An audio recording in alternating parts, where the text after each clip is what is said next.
Jump into implementation. Mm-hmm. Okay, so somebody's made the decision. They've gone through this. They felt the pain. They found us, and now they're ready to actually implement. How does that process even begin? Like, what should somebody expect when they're getting ready to begin the implementation? Well, the first thing is we want to come in and learn the business. And one of the agencies that I worked with years ago, their methodology was walk in stupid, meaning I like that. Come in with a clear mind and learn what the business is doing, ears wide open. Because we might think that this ERP is everything. We want to understand the business. What we bring in is a set of templates. And we'll walk through and we're able to validate what they have, and we ask questions. It's an iterative thing, delivering value from day one, because we're talking about process. We're talking about how they do their business. The very beginning is the little bit of that process re-engineering. Where are the gaps? Where can we use this system to improve? And then so you're talking about almost like making a schematic, like kind of drawing out. We're engineering out, like, how are we actually going to, which template are we going to use? How are we actually going to put this in place? That's even the best better. fit Yeah. you? It's even better than that. The diagrams are already drawn out. And what we do is we walk through with them and say, okay, That sounds so simple. here's the best practice or leading practice that's here. What's wrong with this? Why won't this work? Right? Take us through the specifics of what's there. And what we do is we'll give an overall business requirements overview. We'll talk about the people. We'll talk about the KPIs. We'll talk about what's important to the business. Then we're able to provide a certain options about how they can implement. So NetSuite has many modules. Some are applicable, some are not.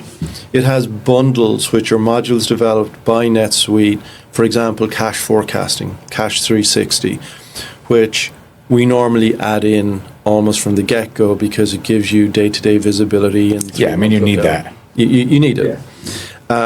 So we have these built-out templates that say, here's what we think you need, we validate that. From that, we create a set of core operating configurations that we then put into a sandbox. So normally you'll have a production instance and a sandbox. The sandbox lets us build out in a test environment what we need. We're very iterative in how we work with the clients. So we're not asking them to do the configuration, but as we go through the process, we're asking them to help us refine the configuration rules as we go through. So there's a constant change management process that goes on, constant adoption. We want people to get to that feeling I talked about earlier, ownership. This is ownership. It's not IT stuff being done thousands of miles away that's going to be foisted on them. This is their system configured to the new state of what they want it to be. We go through the configuration, and then we get into data and data migration. Now, one of the things is data generally tends to be dirty. And we have to take a look at what's going on with the data. So how are they handling customer data? How are they handling vendor data, employee data? Is it up to date? Do they have customers in there who they haven't done business with for years? Have they put in things like credit approval limits? So we take a 360 on all the parts of the business that are really important. And we lay out a data migration strategy.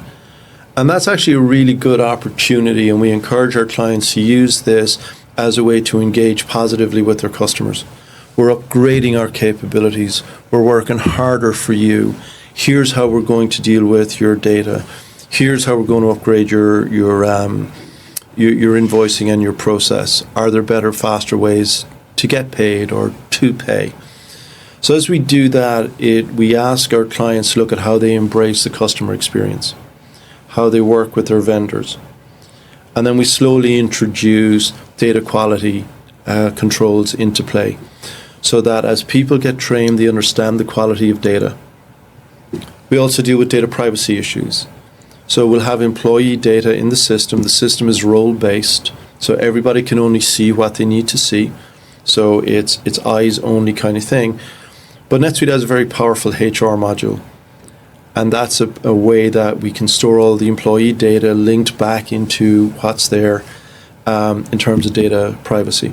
But that's important because the HR module, does that also connect and tie into whatever third-party HR payroll system that people are using? Exactly. So the way it works is in the US, NetSuite has its own payroll solution. If you're using a PEO or other solutions, you can upgrade or transfer rather the data in for payroll and for all the. So there's an API. There's an API. There's a communication. The CSV loader. But one of the things that's really important is that a lot of these PEOs have disparate systems. They don't connect to anything. And if somebody wants to know, and we get asked this all the time by employees, what do they want to know? They want to know how many days they have coming to them in holidays, how many days they've taken in vacation. They want to know where their expenses are. There's a whole process of onboarding. There's a whole process of reviews that are all built into the Suite People module, and it integrates in. So now we can have somebody's costs tying into what their billable rates are or into their cost allocations. So it's about centralization of data. And that's one of the outcomes that as we move into implementation and rollout, there's a social contract we have with everybody. They get something from the system. There's some benefit that accrues that makes up for the change of the pain of change. So everybody gets a benefit typically as we go through it.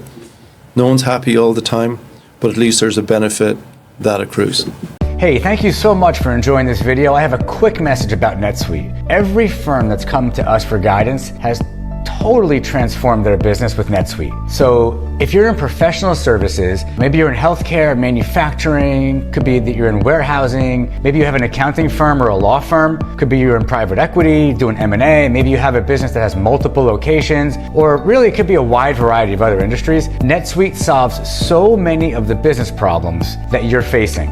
One major issue right now is QuickBooks Desktop. If you're using QuickBooks Desktop, which is going end of life, and you're ready to make a change, NetSuite will definitely solve that problem. Also, if you already have NetSuite, but you're frustrated or maybe you're disappointed with the level of service you're getting, with the outcomes that you're getting, with the productivity that you expect that you should be getting, you should definitely reach out to me, okay? Our clients consistently tell us that they feel way more confident and they see a lot more reliability and way better outcomes and productivity, not to mention 40 to 70% savings on NetSuite licensing. So we're here for you. Also, we'll help you determine if NetSuite is the actual right fit for you, and we'll provide expert support. So don't wait. Use the form below, schedule a free consultation with me, and let's see how NetSuite can transform your business.